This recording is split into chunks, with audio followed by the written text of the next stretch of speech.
एक समय की बात है। सुंदरपुर नामक एक अनोखे छोटे से गांव में एक साधारण परिवार रहता था। परिवार में रामदास, उनकी पत्नी शांति और उनके दो बच्चे रवि और सीता थे। वह एक गरीब परिवार थे, लेकिन वे प्यार, एकता और अपने संघर्षों पर विजय पाने की अदम्य भावना से भरे हुए। रामदास एक किसान था, दिन रात खेत जोतकर गुजारा करता था। शांति एक कुशल बुनकर थी और अपने घरेलू कामों के बीच वह बाजार में बेचने के लिए सुंदर कपड़े और पहनावा बनाती थी। अपनी कठिनाइयों के बावजूद वह अपने पास जो कुछ भी था उनके लिए संतुष्ट और आभारी थे। रवि और सीता दयालु और शिक्षित बच्चे थे, जो कड़ी मेहनत के मूल्य और अपने माता पिता की सहायता के महत्व को समझते थे। वह अक्सर खेतों और घरों के कामों में अपने माता पिता की मदद करते थे। हद से ज्यादा काम के बोझ के बारे में कभी शिकायत नहीं करते थे। एक दिन जैसे ही सूरज क्षितिज पर उग आया, रामदास के मन में एक उज्जवल विचार आया।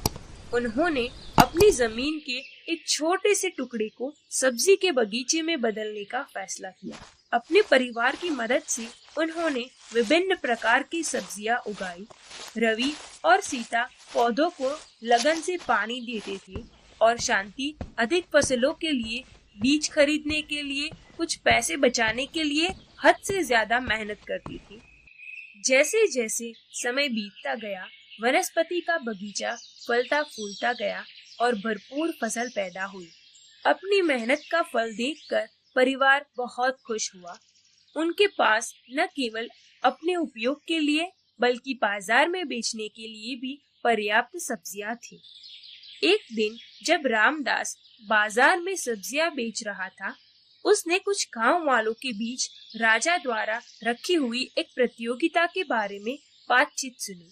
प्रतियोगिता में भाग लेने वाले को अपनी प्रतिभा और कौशल दिखाने की जरूरत थी और विजेता को एक भव्य पुरस्कार मिलने वाला था। रामदास ने सोचा कि यह उनके परिवार की स्थिति को सुधारने का एक मौका हो सकता है।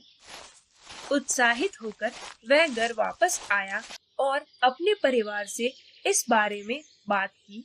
रवि और सीता ने सुझाव दिया कि शांति को अपनी खास बुनाई कौशल का प्रदर्शन करना चाहिए और रामदास उनके खेत की उपज का प्रदर्शन कर सकते हैं। अपने दिलों में मजबूत संकल्प और आशा के साथ परिवार ने प्रतियोगिता की तैयारी शुरू कर दी। शांति ने अब तक बनाए गए सबसे उत्तम कपड़ों की बुनाई की और रामदास ने उनके बगीचे से सबसे ताजी और बेहतरीन फसल काटी। उन्होंने सामान को सावधानी पूर्वक पॉलिश किया और पैक किया और जब प्रतियोगिता का दिन आया तो वे शाही महल के लिए निकल पड़े। राजा और उसका दरबार परिवार के सामान की गुणवत्ता से आश्चर्यचकित था। शांति के कपड़ों को उनकी सुंदरता और जटिल डिजाइन के लिए सराहा गया, जबकि सब्जियों की ताजगी ने सभी को प्रभावित किया। परिवार की कड़ी मेहनत और समर्पण चमक उठा और राजा ने उन्हें प्रतियोगिता का विजेता घोषित कर दिया। खुशी से अभिभूत होकर रामदास और उनके परिवार को राजा से भव्य पुरस्कार मिला। यह काफी धनराशि थी और गांव में जमीन का एक छोटा सा टुकड़ा था। राजा ने उनके भविष्य के प्रयासों का समर्थन करने का भी वादा किया और शाही महल के लिए नियमित रूप से उनके उत्पाद खरीदने का पेशकश किया। पुरस्कार राशि और हद से ज्यादा जमीन से परिवार की आर्थिक स्थिति में काफी सुधार हुआ। उन्होंने अपनी सब्जी उद्यान और बुनाई व्यवसाय का विस्तार किया, जिससे अन्य गांव वालों के लिए रोजगार के अवसर उपलब्ध हुए। पूरे गांव को रामदास के परिवार और गरीबी से सफलता तक की उनकी प्रेरक यात्रा पर गर्व था। जैसे जैसे उनकी सफलता बढ़ती गई, वैसे वैसे उनकी उदारता भी बढ़ती गई। उन्होंने अपने मुनाफे का एक हिस्सा गांव के कम भाग्यशाली लोगों की मदद के लिए दान कर दिया। रामदास और उनका परिवार अब न केवल आर्थिक रूप से सफल था, बल्कि उनकी दयालुता और कड़ी मेहनत के लिए समुदाय द्वारा सम्मान और प्यार भी किया जाता था। इस प्रतियोगिता के माध्यम से परिवार ने एक अमूल्य सबक सीखा कि कड़ी मेहनत, मजबूत संकल्प और एकता से सबसे कठिन परिस्थितियों पर भी विजय प्राप्त किया जा सकता है। वे जानते थे कि सफलता केवल आर्थिक लाभ के बारे में नहीं है, बल्कि दूसरों के साथ अपना आशीर्वाद साझा करने और जीवन की प्रचुरता के लिए आभारी होने के बारे में भी है।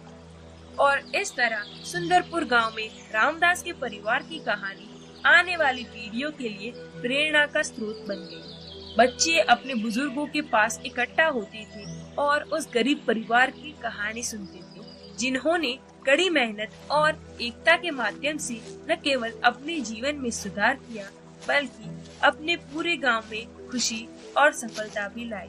कहानी की सीख उनके दिलों में बस गई थी कि दृढ़ता और करुणा के साथ जीवन में कुछ भी संभव है।